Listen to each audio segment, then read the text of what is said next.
Assalamualaikum warahmatullahi wabarakatuh.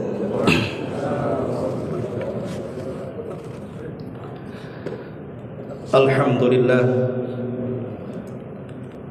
alhamdulillahilladzi ja'ala siyamana wa qiyamana maghfiratan lidzunubi wal atham. Alhamdulillah, alhamdulillahilladzi ja'ala al-Qur'ana nuran wa hudan lil muttaqin. Asyhadu an la ilaha illallah wahdahu rabbi la syarika lah. Wa asyhadu anna Muhammadan abduhu wa rasuluhu alladzi la nabiyya ba'da, amma ba'd. Hadirin dan hadirat, ibu bapa, saudara sekalian yang dimuliakan Allah Subhanahu wa taala. Karena kita hampir menjelang ujung daripada Ramadan, hanya beberapa hari kita sudah akan keluar dari Ramadan. Maka pembahasan di pagi hari ini kita akan membahas tentang muhasabah, introspeksi diri.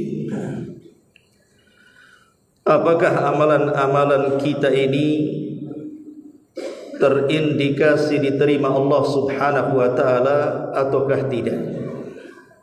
Inilah yang kita akan bahas beberapa menit ke depan. Hadirin dan hadirat yang dimuliakan Allah Subhanahu wa taala, di zaman Nabi sallallahu alaihi wasallam ada wanita gila. Dia sedang memintal benang untuk dijadikan renda. Setelah pintalan itu menjadi kain dan renda, tiba-tiba dia menarik benangnya sehingga hancur berantakan kainnya. Nabi SAW melirik wanita gila itu. Dari sini turun ayat, wala takunu kallati naqadat ghazlaha min ba'di quwwatin ankatha. Maka janganlah kalian seperti wanita gila itu yang sudah memintal kainnya dengan sangat kuat, tiba-tiba dihancurkan akhirnya. Boleh jadi di antara kita di permulaan Ramadan sangat giat beribadah, dan itu kita bisa saksikan. Tidak ada masjid dan musolah kecuali penuh. Tidak ada corong-corong masjid dan musolah kecuali keluar bacaan-bacaan Quran. Bahkan orang yang bersedekah luar biasa. Tapi apa yang terjadi di akhirnya? Lihat sekarang masjid-masjid, apakah seperti permulaan Ramadan? Rupanya tidak. Saf yang tadinya penuh ke belakang semakin maju. Orang yang membaca Al-Quran di masjid entah kemana dia hilang. Dan juga orang yang bersedekah sudah mulai melemah. Apakah ibadah yang sudah kita bangun di awal Ramadan kemudian kita hancurkan di akhir? Tidaklah orang yang menghancurkan Ramadan di akhir kecuali seperti wanita gila tadi, tidak punya akal. Bukankah Ramadan ditentukan akhirnya? Sebagaimana Nabi SAW mengatakan, innamal a'mal bi khawatimiha. Amal itu ditentukan akhirnya. Harusnya di bulan Ramadan di akhir itu masjid makin penuh. Harusnya di bulan Ramadan orang yang membaca Quran makin ramai. Harusnya orang yang bersedekah itu makin luar biasa. Tapi apa kenyataannya? Maka seorang yang beriman haruslah cerdas, bahwa yang menentukan suksesi Ramadan itu ditentukan oleh 10 akhir daripada Ramadan. Ma'asyiral muslimin yang dimuliakan Allah Subhanahu wa taala. Ada sebuah hadis di mana hadis ini menunjukkan indikator bahwa amalan-amalan kita di bulan Ramadan itu diterima Allah Subhanahu wa taala. Satu hari Nabi sallallahu alaihi wasallam naik ke atas mimbar. Setiap kakinya melangkahkan naik di atas mimbar itu, Rasul mengatakan amin. Naik lagi, Rasul mengatakan amin. Naik lagi, Rasul mengatakan amin. 3 kali Rasul mengatakan amin. Padahal Rasul tidak berdoa. Kemudian Nabi SAW berkhutbah. Setelah berkhutbah, Nabi SAW turun dari mimbar. Kemudian para sahabat bertanya, "Ala ma amanta ya Rasulullah?" Rasul, waktu anda naik ke atas mimbar, kami mendengar amin anda. Apa yang kau aminkan? Doa apa yang kau panjatkan? Maka Nabi SAW mengatakan, "Ataniya Jibril." Oh, tadi waktu aku naik ke atas mimbar, Jibril datang kepadaku, meminta 3 doanya diaminkan, ku aminkan. Bayangkan kalau yang berdoa malaikat Jibril, yang mengaminkan Rasulullah, dan yang menyaksikan para sahabat, doa mana lagi yang tidak akan diterima Allah Subhanahu wa taala? Maka Nabi SAW menjelaskan, pertama, celaka dan binasa man adraka Ramadan thumma salakh falam yudkhilahul jannah, wa fi riwayatin falam yughfar min dhunubi. Celaka dan binasa orang yang mendapatkan bulan Ramadan, kemudian Ramadan lewat bagi dirinya, 1 dosa pun tidak diampuni oleh Allah Subhanahu wa taala. Celaka dan binasa. Yang kedua, man adraka walidaini hayyan falam yudkhilahul jannah. Celaka dan binasa orang-orang yang mendapatkan 2 orang tuanya masih hidup, tetapi tidak memasukkan ia ke dalam surga. Dan yang ketiga, celaka dan binasa orang-orang yang disebut nama Rasul di hadapannya, kemudian dia tidak bersalawat kepada Nabi SAW, maka Rasul pun mengaminkan 3 kali atas 3 doa ini. Inilah indikator diterima dan tidaknya Ramadan kita. Yang pertama, celaka dan binasa orang yang mendapatkan Ramadan, 1 dosa pun tidak diampuni oleh Allah Subhanahu wa taala. Artinya apa? Harusnya Ramadan itu meningkatkan spiritual kita kepada Allah Subhanahu wa taala. Maksudnya gimana? Puasa ini saat kita menahan lapar, dahaga dan syahwat, siapa yang tahu diterima puasa kita? Tidak ada yang tahu. Hanya Allah yang tahu puasa kita diterima atau tidak. Kita ini hanya berusaha untuk berpuasa saja. Dari sini kita tahu bahwa pelajaran puasa itu menanamkan sifat muraqabah, merasa diawasi oleh Allah Subhanahu wa taala, merasa dilihat dan ditatap Allah Subhanahu wa taala. Kalau ingin puasa kita berhasil, maka harusnya tingkat spiritual kedekatan kita kepada Allah setelah Ramadan atau di akhir Ramadan semakin dekat dengan Allah Subhanahu wa taala, bukan semakin jauh. Karena tingkat muraqabahnya semakin tinggi. Tingkat bahwa dirinya ditatap, diperhatikan dan dijaga Allah Subhanahu wa taala itu semakin kuat. Makanya ujung daripada hikmah puasa Allah katakan la'allakum tattaqun, agar kalian bertakwa. Apa itu takwa? Semakin kuat menjalankan perintah dan semakin kuat menjauhi larangan. Itulah takwa. Meningkatkan spiritual kita, ibadah kita kepada Allah Subhanahu wa taala. Maka kalau seandainya di akhir Ramadan ini kita semakin loyo, semakin lemah, puasanya sudah tidak semangat, baca Qur'annya juga sama, qiyamul lailnya juga sudah mulai lelah, dan begitu seterusnya, hati-hati. Jangan-jangan amalan selama Ramadan itu tidak diterima Allah Subhanahu wa ta'ala, karena indikasi takwanya tidak ada. Maka alamat diterima puasa ataupun ibadah kita di bulan Ramadan adalah ziyadatul iman, ada tambahan iman. Ziyadatul ta'ah, ada tambahan ketaatan. Artinya ibadahnya semakin kuat, baca Qur'annya semakin hebat, qiyamul lailnya semakin banyak. Ma'asyiral muslimin yang dimuliakan Allah Subhanahu wa ta'ala, ini yang pertama. Tingkat spiritual ibadah kita semakin meningkat. Ini menunjukkan bahwa amalan ibadah kita di bulan Ramadan diterima Allah Subhanahu wa ta'ala.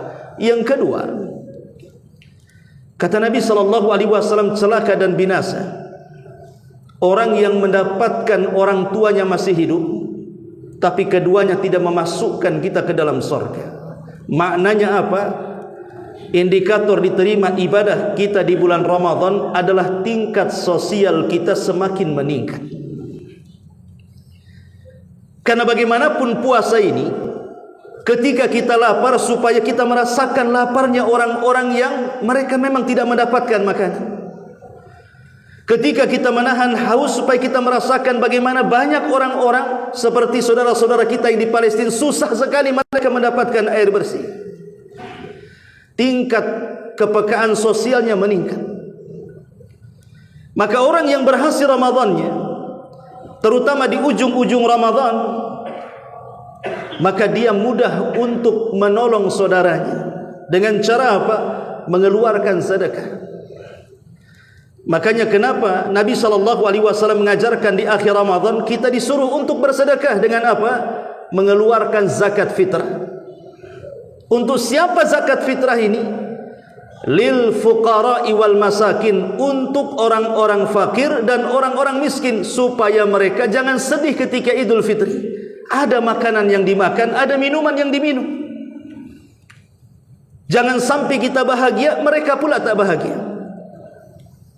Karena bagaimanapun sedekah itu bukti keimanan kita. Rasul yang mengatakan as-sadaqatu burhan, sedekah itu bukti keimanan. Maka indikator diterima ibadah kita di bulan Ramadan semakin meningkat tingkat sosial kita. Tangan kita suka memberi, badan kita suka menolong, lisan kita suka menganjurkan kepada kebaikan, mata kita tidak menatap hak orang lain, dan begitu seterusnya, makin warah.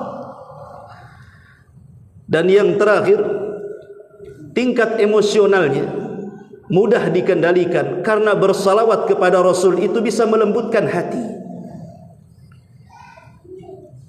Maka orang yang ingin diterima ibadahnya di bulan Ramadan, tandanya adalah taharatul qalbi. Hatinya memang betul-betul suci dan bersih. Artinya dari puasa ini kita belajar untuk memaafkan kalau memang kita disakiti. Belajar untuk minta maaf kalau kita menyakiti.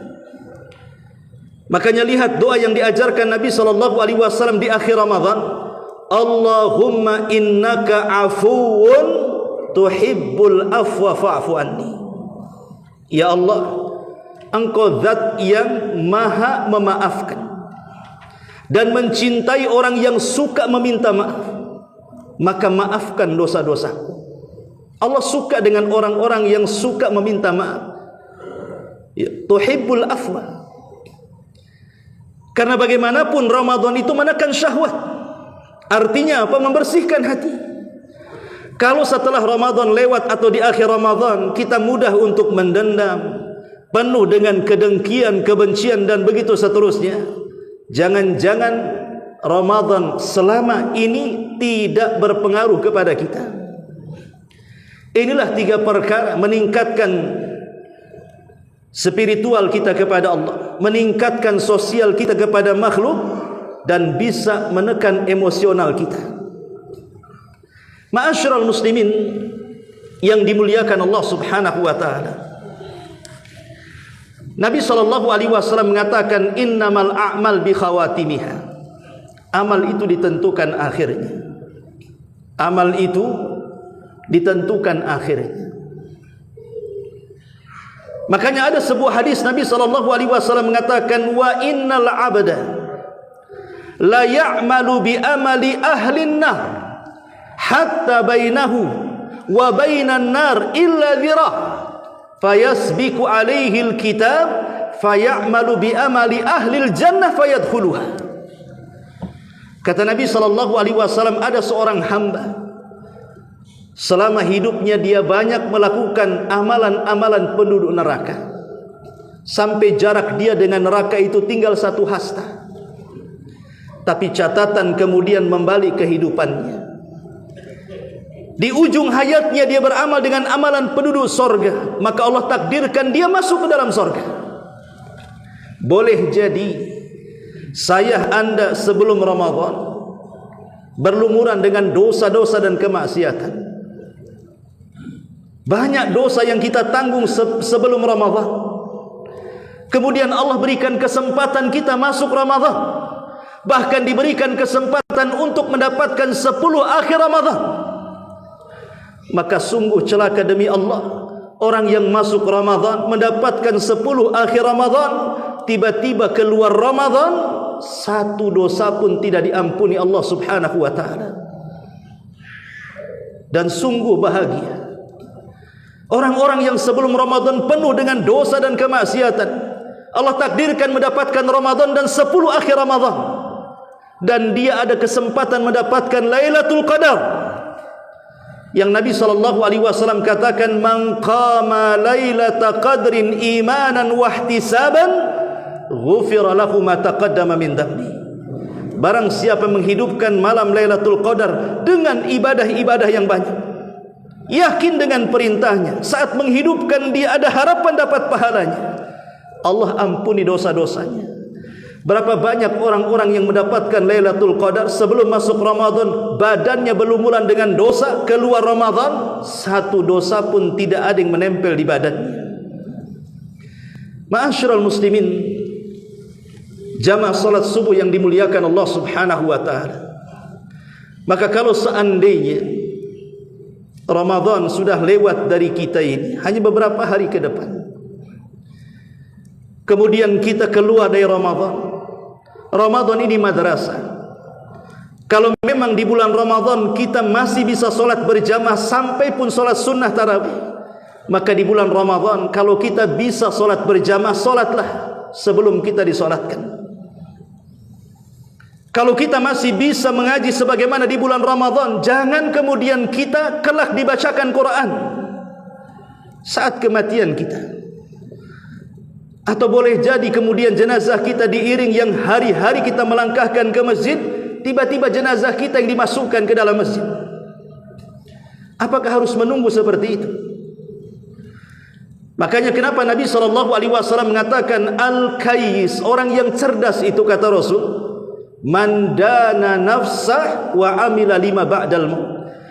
Orang yang senantiasa introspeksi dirinya, apakah setelahnya lebih baik dibandingkan sebelumnya? Karena di antara indikator diterima ibadah itu adalah setelahnya lebih baik dibandingkan sebelumnya. Seperti orang yang haji umpamanya, sebelum haji dia ahli maksiat, setelah pulang haji menjadi ahli taat. Ataupun Ramadan, sebelum masuk Ramadan kita ahli maksiat, setelah keluar Ramadan kita menjadi ahli taat. Itulah indikasi diterima amal ibadah kita di hadapan Allah. Mandana nafsa, orang yang introspeksi diri, di mana hari setelahnya lebih baik dibandingkan sebelumnya. Wa amila ba'dal maut, dan berusaha untuk mengumpulkan pahala sebanyak-banyaknya setelah kematiannya. Rugi besar orang yang mendapatkan Ramadan tidak mendapatkan pahala sedikit. Rugi besar orang yang mendapatkan Ramadan tidak satu pun dosa diampuni. Rugi besar orang yang mendapatkan Ramadan tidak tercatat dari orang-orang yang dibebaskan api neraka, na'udzubillah. Ma'asyiral muslimin, jamaah salat subuh yang dimuliakan Allah Subhanahu wa ta'ala, Maka sebagai muhasabah di pagi hari ini, mumpunglah Ramadan ini ada beberapa hari lagi. Sekarang di tanggal 25, ada 26, 27, 28, 29, artinya ada kesempatan. Kapan lagi? Apakah kemudian kita mengira kita mendapatkan Ramadan tahun depan? Belum tentu. Bukankah Rasul mengatakan bahwa setiap jiwa ini ada waktu di mana Allah Subhanahu wa taala akan mengambilnya. Sebagaimana Allah menyatakan kullu nafsin dha'iqatul maut. Buktinya adalah boleh jadi ada teman-teman kita Ramadan tahun lalu mungkin masih berbincang dengan kita, ngobrol, ngopi dengan kita. Ramadan tahun ini sudah tidak berjumpa lagi dengan kita. Apakah kita yakin kita mendapatkan Ramadan tahun depan? Belum tentu. Makanya Fudail ibn Iyad mengatakan, waktu yang lewat tidak mungkin kembali. Waktu yang akan datang belum tentu kita dapati. Waktu yang sekaranglah yang memungkinkan kita manfaatkan sebaik mungkin.